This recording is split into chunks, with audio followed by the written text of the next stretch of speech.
The Tyrrhenian Sea glows amber under a setting sun. Below, a shadow detaches from the deep, a Todaro-class submarine, Italy's silent hunter. Water cascades from its black, anechoic tiled hull as the optronic mast scans the horizon. This is the product of decades of European undersea engineering, designed for dominance in the Mediterranean's crowded littorals. Its air-independent propulsion lets it remain submerged for weeks, nearly invisible to sonar. The Todaro class is the pride of the Marina Militare, securing Italy's maritime interests from the Suez Canal to Gibraltar. Its stealth is its greatest weapon, allowing it to approach enemy coastlines, gather intelligence, and deliver special forces undetected. Armed with Black Shark advanced torpedoes, it can strike surface ships and submarines from afar. The submarine's presence alone can alter the strategic calculus of allies and adversaries. Italy's experience in these waters has given its navy and Fincantieri, its shipbuilder, unmatched expertise. Now, this expertise is being offered to a new partner, the Philippines. As Italian crews patrol at dusk, Philippine Navy officers watch closely, eager to build their own undersea force. The Philippines, facing threats in the West Philippine Sea, is determined to acquire its own fleet of silent hunters. Under Horizon 3, the dream of a Philippine submarine force is finally taking shape. The question in Manila, which nation will unlock this new era of undersea capability? Rome's bold, unexpected play could reshape naval power in Southeast Asia.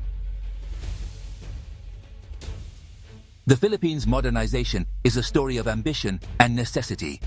For decades, its navy relied on second-hand ships, but shifting geopolitics demanded change. The Horizon Modernization Program was born, with Horizon 3 aiming for strategic deterrence. At its heart, the Submarine Acquisition Program. For an island nation, lacking submarines has been a glaring vulnerability. The goal, acquire at least 2 modern diesel-electric submarines, the ultimate asymmetric weapon. Submarines can deny sea control, gather intelligence, and threaten high-value enemy assets. The program began in the early 2020s, attracting the world's top submarine builders.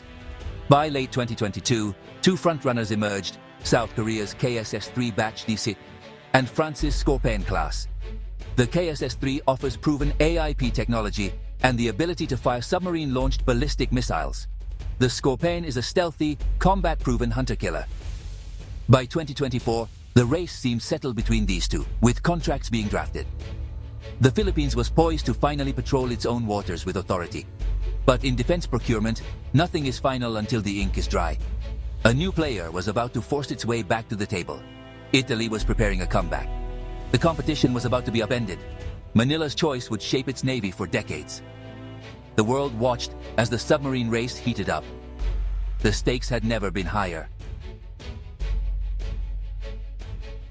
Italy's first bid for the Philippine submarine contract in 2023 was confident but late. Fincantieri offered a variant of the Type 212A, touting its stealth and endurance. The proposal was solid, but the French and Korean bids were already deeply entrenched. The Philippine Navy had nearly finished its assessments. Fincantieri was playing catch-up. Diplomatic cables revealed Italian frustration. Officials were told the process was too far along for new contenders. The rejection wasn't about quality, but timing. The Department of National Defense politely declined, and Italy seemed out of the race. South Korea and France celebrated, believing their competition was gone. But Rome saw this as a lesson, not a defeat. They realized the standard export model wasn't enough to disrupt the settled competition. If Italy wanted back in, it needed an offer Manila couldn't ignore. The stage was set for a bold return. In 2025, delays in Manila's decision gave Italy a second chance. Fincantieri, backed by Rome, submitted a new bid to U-212 Near Future Submarines, the same cutting-edge boats being built for Italy's own navy. This was no export model, but Italy's frontline technology. The U-212 NFS featured in-house lithium-ion batteries for greater endurance and speed, more space for weapons and advanced systems. The offer included a vertical launch system for cruise missiles, a capability Manila wanted.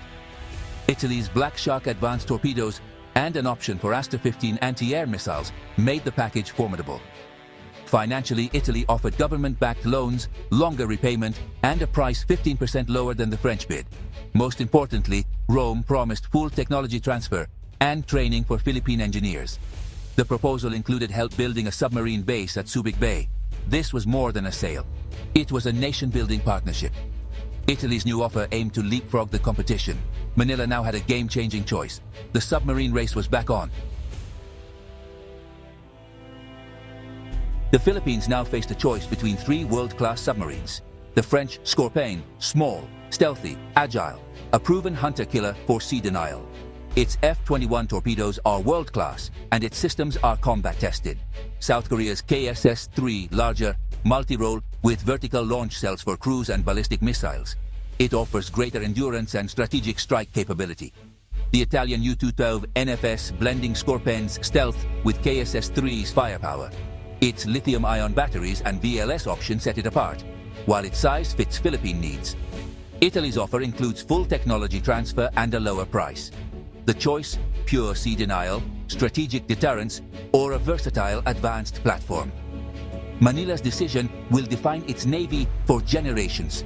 The world watches as the Philippines weighs its future. The stakes are nothing less than regional security.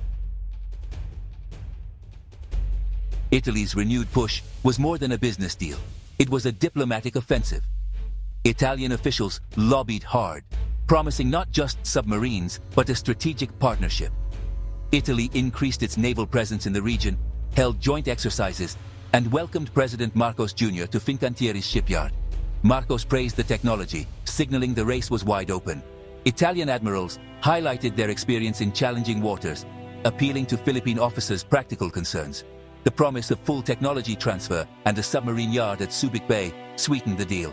Italy's offer became more than a military purchase. It was an investment in Philippine industry. The diplomatic, political, and industrial campaign made the Italian bid hard to ignore. Paris and Seoul took notice as the competition reignited. Manila now had leverage and a real choice. The outcome would reshape alliances in the Indo-Pacific. Italy's bid is about more than submarines. It's a signal of Rome's Indo-Pacific ambitions. With trade flowing through the region, Italy seeks a security role east of Suez. The Philippine deal would anchor Italy's presence and counter China's assertiveness. By empowering Manila, Italy supports the rules-based order and aligns with US and EU goals. A sale would forge a lasting bond, training, upgrades, and influence for decades. Subic Bay could become a symbol of Italian commitment and a showcase for its defense industry. Some experts say Manila will stick with France or Korea. Others see Italy's offer as too good to refuse. The decision rests with President Marcos Jr., established path or bold new partnership.